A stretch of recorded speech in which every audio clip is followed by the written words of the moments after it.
ಎಲ್ಲರಿಗೂ ನಮಸ್ಕಾರ. Welcome to Gunda's kitchen. ಇವತ್ತು ತರಕಾರಿ ಸಾಂಬಾರು ಯಾವ ರೀತಿ ಮಾಡೋದು ಅಂತ ನೋಡ್ಕೊಂಬರೋಣ ಬನ್ನಿ. ಇದಕ್ಕೆ ಇಡ್ಲಿಗಂತೂ ತುಂಬ ರುಚಿಯಾಗಿರುತ್ತೆ. ನಾನಿಲ್ಲಿ ತೊಗರಿಬೇಳೆನ 1 ಗ್ಲಾಸ್ ಆಗುವಷ್ಟು ತೊಗೊಂಡಿದ್ದೀನಿ. ಇಲ್ಲಿ ಇಬ್ಬರಿಗೆ ಮಾಡ್ತಾ ಇರೋದ್ರಿಂದ ಸಾಂಬಾರು 1 ಗ್ಲಾಸ್ ಆದರೆ ಸಾಕು. ಜಾಸ್ತಿ ಜನ ಇದ್ದರೆ ಸ್ವಲ್ಪ ಜಾಸ್ತಿ ಹಾಕ್ಕೊಳ್ಳಿ, ತುಂಬ ರುಚಿಯಾಗಿರುತ್ತೆ. ಇದು ಗಟ್ಟಿಗೆ ಮಾಡಿಕೊಂಡ್ರೆ ಚೆನ್ನಾಗಿರುತ್ತೆ ಸಾಂಬಾರು.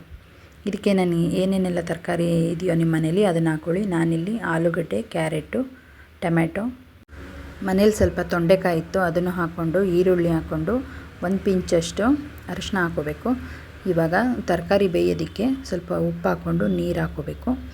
ಇದನ್ನು ಒಂದು ಸತಿ ಮಿಕ್ಸ್ ಮಾಡಬೇಕು ಚೆನ್ನಾಗಿ. ತರಕಾರಿ ಮತ್ತು ಇದೆಲ್ಲ ಬೇಳೆ ಎಲ್ಲ ಮಿಕ್ಸ್ ಆಗೋ ಥರ ಮಿಕ್ಸ್ ಮಾಡಿಬಿಟ್ಟು ನಾವಿಲ್ಲಿ ಲಿಡ್ ಕ್ಲೋಸ್ ಮಾಡಿಬಿಟ್ಟು 2 ವಿಸಿಲ್ಸ್ ಹಾಕಿಸ್ಕೊಂಡ್ರೆ ಸಾಕು. ಸ್ವಲ್ಪ ಸಾಫ್ಟ್ ಆಗೋವರೆಗೂ ಬೇಯಿಸ್ಕೋಬೇಕು ಬೇಳೆನ. ಆವಾಗಲೇ ಸಾರು ರುಚಿಯಾಗೋದು. ನಾವಿಲ್ಲಿ ಕಾಯಿ ಬಳಸಲ್ವಲ್ಲ, ಅದರಿಂದ ಬೇಳೆನೇ ಸ್ವಲ್ಪ ಸಾಫ್ಟಾಗಿ ಬೇಯಬೇಕು. ನೋಡಿ, ಈ ರೀತಿ ಸಾಫ್ಟಾಗಿ ಬೇಯಬೇಕು. 2 ವಿಷಲ್ ಹಾಕ್ಸಿದ್ರೆ ಸಾಕು.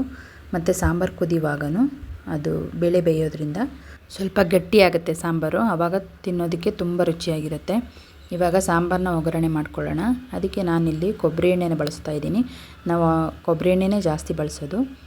ನೋಡಿ, ಇವಾಗ 1 ಟೇಬಲ್ ಸ್ಪೂನ್ ಅಷ್ಟು ಸಾಸಿವೆ ಹಾಕ್ಕೊಂಡಿದ್ದೀನಿ. ಸಾಸಿವೆ ಸಿಡಿದಿದ್ದಂಗೆ ಜೀರಿಗೆನೂ ಹಾಕ್ಕೊಂಡಿದ್ದೀನಿ. ಒಂದು ಅರ್ಧ ಟೇಬಲ್ ಸ್ಪೂನಷ್ಟು ಜೀರಿಗೆ ಹಾಕ್ಕೋಬೇಕು. ಒಂದು ಬ್ಯಾಡಗಿ ಮೆಣಸಿನ್ಕಾಯಿನ ಈ ಥರ ಚಿಕ್ಕದಾಗಿ ಪೀಸ್ ಮಾಡಿ ಹಾಕ್ಕೊಂಡಿದ್ದೀನಿ. 1 ಬೆಳ್ಳುಳ್ಳಿನ ಜಜ್ಜಿಬಿಟ್ಟು ಹಾಕ್ಕೊಂಡಿದ್ದೀನಿ. ಈ ಬೆಳ್ಳುಳ್ಳಿ ಹಾಕಿದ್ರೇ ಟೇಸ್ಟ್ ತುಂಬ ಚೆನ್ನಾಗಿರುತ್ತೆ. ಆಮೇಲೆ ಸ್ವಲ್ಪ ಕರಿಬೇವು ಹಾಕ್ಕೊಂಡು ಚೆನ್ನಾಗಿ ಫ್ರೈ ಮಾಡ್ಕೋಬೇಕು. ಫ್ರೈ ಮಾಡ್ಕೊಂಡಿದ್ದಾದಮೇಲೆ ನಾವಿಲ್ಲಿ ಹುಣಸೆ ರಸನ ಕಿವುಚಿಟ್ಕೊಂಡಿದ್ವಲ್ಲ ಅದನ್ನು ಹಾಕ್ಕೋಬೇಕು. ಸ್ವಲ್ಪ ಹಾಕ್ಕೊಳ್ಳಿ. ಟೊಮೆಟೊನೂ ಸಹ ಹಾಕಿರ್ತೀರಲ್ಲ, ಜಾಸ್ತಿ ಹಾಕಿದ್ರೆ ಹುಳಿಯಾಗಿಬಿಡುತ್ತೆ. ಸ್ವಲ್ಪ ನೋಡ್ಕೊಂಡು ಹಾಕ್ಕೊಳ್ಳಿ.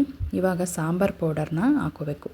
ನಿಮಗೆ ಸ್ವಲ್ಪ ಖಾರ ಬೇಕಂದರೆ ಸ್ವಲ್ಪ ಚಿಲ್ಲಿ ಪೌಡರ್ನೂ ಆ್ಯಡ್ ಮಾಡ್ಕೋಬೋದು. ಈಗ ಸಾಂಬಾರು ಪೌಡರ್ನ ಹಾಕಿ ಕಡಿಮೆ ಫ್ಲೇಮ್ ಮಾಡಬೇಕು, ಸೀದೋಗ್ಬಿಡುತ್ತೆ ಇಲ್ಲಾಂದರೆ ಸಾಂಬಾರು ಪೌಡರು.